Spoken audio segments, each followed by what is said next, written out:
Y desde la sede de la Denominación de Origen La Mancha, la avenida de Campo de Cristana, de Alcázar de San Juan, mantenemos a esta hora conexión con los estudios del Centro Financiero.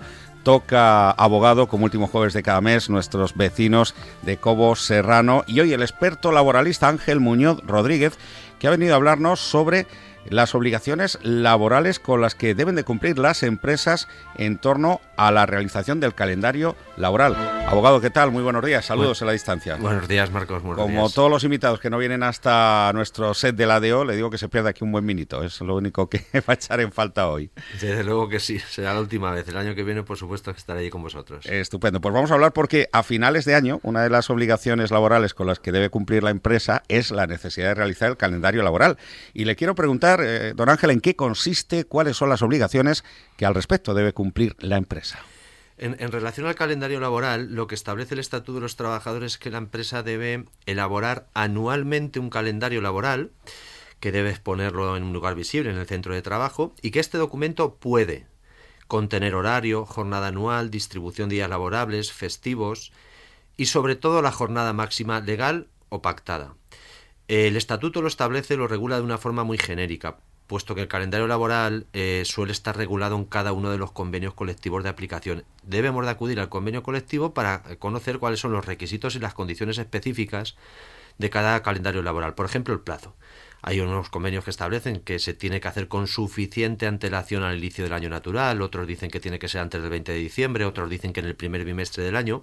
También en cuanto al contenido mínimo, unos convenios colectivos dicen pues que se limitan a establecer el horario y la jornada, otros establecen la necesidad de poner la jornada diaria, de poner la jornada partida, si tienen jornada de verano, jornada de invierno, los festivos, las vacaciones. Por tanto, lo que tenemos que establecer para realizar el calendario laboral es ir al convenio colectivo. Lo importante del convenio colectivo es que, del calendario laboral que regula el convenio colectivo es que al final del ejercicio el trabajador no realice más horas de las que en cómputo anual se fijan en cada uno de los convenios colectivos. Contemplando posibles variables, ¿qué ocurriría si al establecer ese calendario laboral trabajando todos los días 8 horas, al final del año se superan las horas anuales de trabajo que marca ese calendario? Como decíamos, todos los convenios establecen una jornada máxima anual. Hay convenios, por ejemplo, el convenio de comercio establece 1790, el convenio de Sidero de Ciudad Real 1760, de tal forma que para fijar el calendario y no superar esas horas máximas de convenio, lo que tenemos que establecer es coger los 365 días del año y le tenemos que restar los descansos. Si es un trabajador, una empresa que trabaja de lunes a viernes, pues hay que restar los sábados y los domingos, 104 días. Si el convenio colectivo establece que son 30 días naturales, esos 30 días. Si son 25 días laborables, pues los 25 días laborables. Restar los festivos, los 14, autonómicos, nacionales, locales. Y si al final, restando todos esos días, hay 221 días de trabajo y se multiplican por 8 horas, pues entonces tenemos que determinar si ese resultado supera o no la jornada anual. Y si supera la jornada anual, pues tendremos que reducir esa jornada de 8 horas diarias hasta ajustarla para que no supere ese máximo.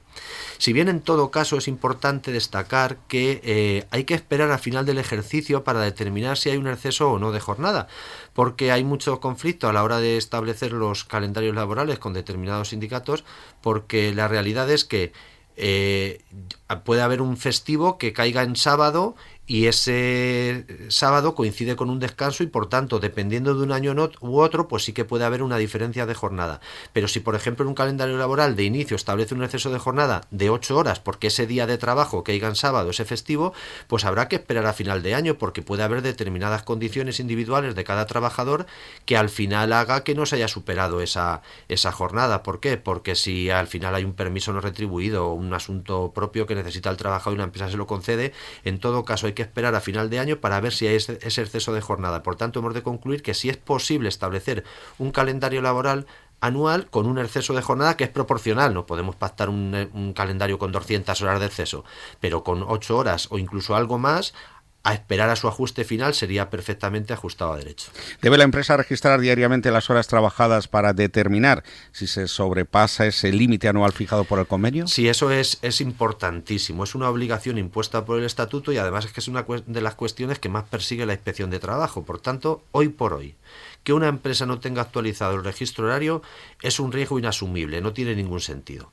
Es absolutamente necesario llevar ese registro diario. Se debe registrar la entrada, la salida, si hay pausas, sería conveniente, las pausas para el bocadillo, el café, si tienes jornada partida, cuando sales a mediodía, cuando entras por la tarde. Y en cuanto al sistema de registro, que es otras de las cuestiones que también genera mucha controversia, a pesar de que en el mes de septiembre el Consejo de Ministros acordó la tramitación urgente del Real Decreto de registro de jornada, que al final no se aprobó, en este sí que establecía la obligatoriedad de que el registro diario fuera 100% digital. Y además establecía una cosa importante, que tendría que ser objetivo y accesible en remoto, es decir, lo que se establece que la norma, si se llegara a aprobar, es que la Inspección de Trabajo va a poder tener acceso al registro horario de cada una de las empresas en remoto. Pero eso, como digo, al final no se llegó a aprobar, por tanto, hoy por hoy se puede seguir aplicando el mismo sistema que había anteriormente y, por tanto, sí es posible seguir fichando en papel, siempre y cuando no se manipule, esté firmado por el trabajador, tenga trazabilidad y demás, pero que es cuestión de tiempo que al final la obligación de registro de la jornada sea 100% digital. Y en relación a esa reforma que comenta, abogado, a fecha de hoy, ¿cuál es el límite máximo de jornada semanal? ¿40, 37 horas y media? ¿Cómo está este tema? Como al final, como digo, no se aprobó esa reforma, la situación que existe ahora es idéntica a la situación que existía anteriormente. Es decir, el límite máximo semanal es de 40 horas. La reforma lo que pretende es establecer una jornada máxima semanal de 37,5, pero hoy por hoy todavía no es de aplicación. Sigue siendo 40 horas límite, 40 horas semanales. Pero es importante, Marcos, destacar que ese límite máximo de 40 horas semanales también es en cómputo anual. Es decir, que es no se considera hora extra si en función del sistema establecido, del cuadrante, de las cadencias, se trabajan más de 40 horas a la semana, pero en cómputo anual no se superan esa jornada máxima anual. Es perfectamente ajustada a derecho una empresa que trabaje durante un periodo de tiempo 42 horas semanales, si en cómputo anual no supera esa jornada máxima anual. Por tanto, hay que establecer que son 40 horas semanales de jornada, que puede superarse esas 40 horas siempre que en cómputo anual no supere las horas máximas del convenio. Y le quiero preguntar porque hay determinados sectores que por su actividad pueden tener en determinadas épocas del año mucho más trabajo que en otras. Nosotros ahora estamos con exteriores, con el vino, pero incluso las bodegas en campaña de vendimia o los comercios en Navidad que tienen que ampliar horario. ¿Es posible que en estos casos que la empresa pueda atender este incremento sin acudir a horas extras por esas circunstancias especiales? Sí, hay sistemas. Lo primero que tenemos que decir es que las horas extras, es algo que tiene que quedar claro, es que son voluntarias. La empresa no puede imponer la realización de las extras, salvo determinados supuestos. Si está pactado en contrato individual, por supuesto que la empresa puede exigir, siempre con el límite máximo de las 80 horas. Y también las puede exigir en determinados supuestos cuando son para reparar siniestros u otros daños extraordinarios urgentes, ¿no? Pero dicho esto, sí que existe una posibilidad, que es lo que se llama distribución irregular de la jornada, que la empresa puede, incluso sin que haya acuerdo con los trabajadores, fijar un número de horas que puede distribuir a lo largo del año de forma irregular. Este número de horas de distribución irregular son las que establece el convenio, por tanto, nuevamente tenemos que acudir al convenio colectivo. Sin acuerdo, suele ser del 10% de la jornada lo que establece el estatuto o la mayoría de los convenios, y un 10%, por ejemplo, en una jornada de 1.760 horas son 176. Y lo que puede hacer la empresa es distribuir esas 176 horas a lo largo de determinados periodos de tiempo. Si yo tengo una campaña de Navidad y durante ese mes tengo que trabajar 50 horas a la semana, lo puedo hacer siempre y cuando no supere esas 176 horas y siempre y cuando luego en otros periodos del año trabaje menos. Unas semanas trabajaré 50 horas y otras semanas trabajaré 30 horas para compensar.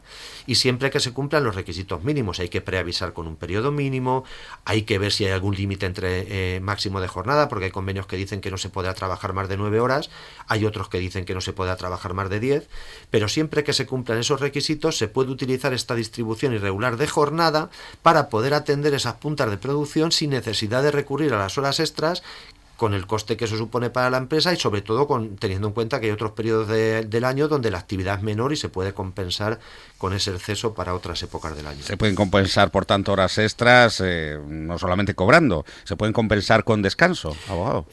Sí, así es. En principio, las horas extras, el criterio general es que no se paguen. hay que... Si no hay un pacto individual o el convenio colectivo lo establece, lo que se entiende es que deben ser compensadas mediante descanso, siempre en un periodo máximo de 4 meses desde que se realizan. Es decir, que en el supuesto de que en un calendario laboral hubiera un exceso de jornada de horas extras a 31 de diciembre, pues durante un periodo de 4 meses podría compensar esas horas. Y si no se compensan y se tienen que pagar, que también es posible, si hay acuerdo individual o bien lo establece el convenio colectivo, pues entonces se pueden pagar siempre con el recargo que establezca el convenio. Nunca se puede pagar una hora extra por debajo del valor de la hora ordinaria, sino que habrá que hacerlo como diga el convenio. Si es un recargo del 50%, pues el 50% sobre la hora ordinaria. Si es del 75%, el 75%. Y la compensación igual. Si para el pago es el 50%, pues para la compensación por cada hora extra tendrá que compensar con 1 hora y media de descanso. Pues aquí, por dar un ejemplo, en nuestra casa los festivos se compensan con 2 días de descanso, y eso cada empresa según convenio así lo establece. Abogado Ángel Muñoz Rodríguez, gracias por acompañarnos, y desde aquí brindamos también por Cobo Serrano, desde la sede de la DO en la avenida de Cristana de Alcázar. Un abrazo. Muchísimas gracias, un abrazo, Marcos.